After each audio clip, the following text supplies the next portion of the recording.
Кадры решают все: перестановки, рокировки и изменения. Все для правильного курса развития региона. Исполняющая обязанности министра образования и науки назначена Эсет Бокова. Представить ее кандидатуру коллективу сегодня приехал лично премьер Ингушетии Константин Суриков. Беседовали, посмотрели, какой опыт у человека, как она видит развитие школьного, дошкольного образования. У нас на сегодняшний день, вы знаете, что национальные проекты занимают особое внимание и во всей стране, и в Ингушетии.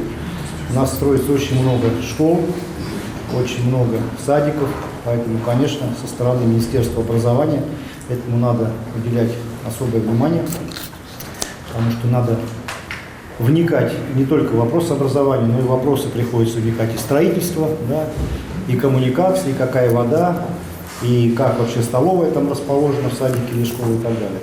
Поэтому, конечно, в данном случае вот, опыт людей, кто работал непосредственно с детьми, непосредственно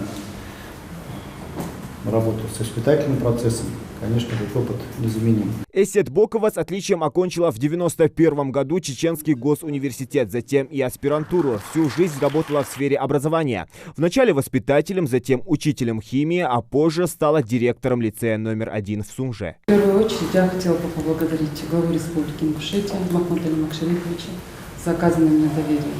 Образование всегда было важной частью государственной политики, так как от его качества зависит будущее всей страны. Впереди большой объем работы. Я в полной мере чувствую и осознаю всю ответственность за возложенные на меня обязанности. И в должности исполняющего обязанности министра образования и науки приложу все усилия, весь свой практический теоретический опыт для реализации конечной нашей общей цели, для повышения качества образования и образованности нашей нации, нашей страны в целом. Отныне возглавлять Министерство сельского хозяйства и продовольствия Ингушетии будет Магомед Гагиев, 73-го года рождения. В этой сфере он работает сравнительно недавно. С 17-го года возглавлял ГУП имени Серго Орджоникидзе. До этого долгое время работал в правоохранительных органах. В том числе возглавлял Федеральную службу исполнения наказаний по Ингушетии. Первый вице-премьер региона Михаил Илезов, представляя коллективу нового министра, отметил главные цели и задачи. Задач по Министерству сельского хозяйства очень много. Вот. Вы взаимодействуете с разными категориями наших жителей. Вот. И очень важно, чтобы вы, Министерство, организовали правильное взаимодействие, правильную работу.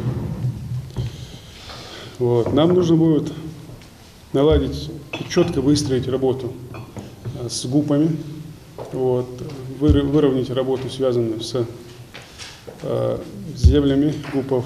С назначенцем многие сотрудники Минсельхоза знакомы достаточно давно, а значит, общий язык уже найден. Сейчас главная работа над решением существующих проблем. Представили нового руководителя коллектива Министерства культуры и архивного дела. Напомню, это ведомство возглавил Темирлан Дзейтов. Народный артист Ингушетии, известный композитор, директор культурно-технического центра. С творчеством этого талантливого человека знакомы не только жители родной республики, но и далеко за ее пределами. Он человек очень творческий, талантливый, поэтому я с большим удовольствием представляю коллективу министра культуры. Я надеюсь, что ему удастся реализовать здесь, во-первых, тот колоссальный опыт, который он накопил за свою жизнь, вот, то видение, которое у него есть, как развивать сферу культуры.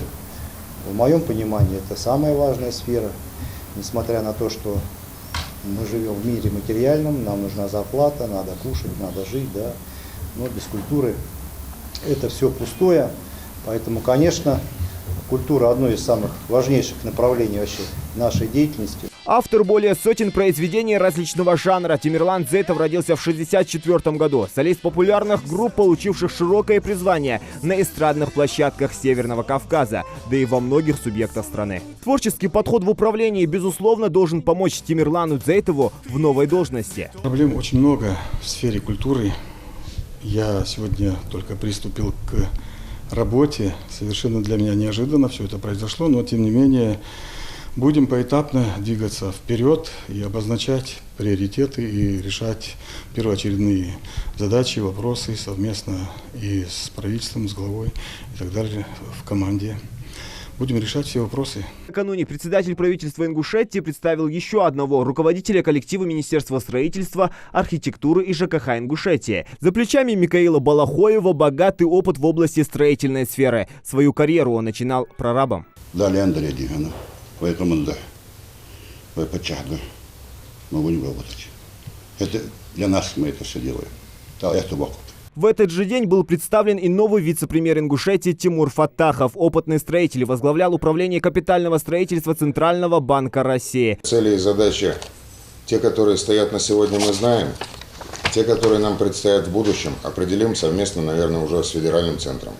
Поэтому хотелось бы пожелать нам плодотворного сотрудничества, а вам всем здоровья и удачи. Еще на прошлой неделе Махмуд Али Калиматов распорядился объединить аппараты администрации главы Ингушетии и регионального правительства для исключения дублирующих функций. В новой администрации не будет также профильных отделов, которые выполняли схожие с соответствующими министерствами и ведомствами обязанности. Кроме того, Республиканский комитет транспорта, энергетики, связи и информатизации преобразован в Министерство транспорта, связи и энергетики Ингушетии. А из Министерства строительства, архитектуры и жилищно-коммунального хозяйства выделен Комитет архитектуры и градостроительства. А из Министерства экономики, промышленности, торговли и туризма – Комитет по туризму. Также появились комитеты госзаказа по делам молодежи и государственного финансового контроля. Глава Ингушетии в ходе совещания в Магасе предупредил новых вице-премьеров и министров о том, что они назначены с испытательным сроком и им необходимо показать эффективную деятельность на веренных участках. Проблемы известны, задачи обозначены. С новыми руководителями у штурвала социально-экономическое развитие Ингушетии должно выйти на принципиально новый уровень. Зелимхан Калоев, Адам Мережков, Рахман Цуров, Джамалей Тамасханов. Новости 24.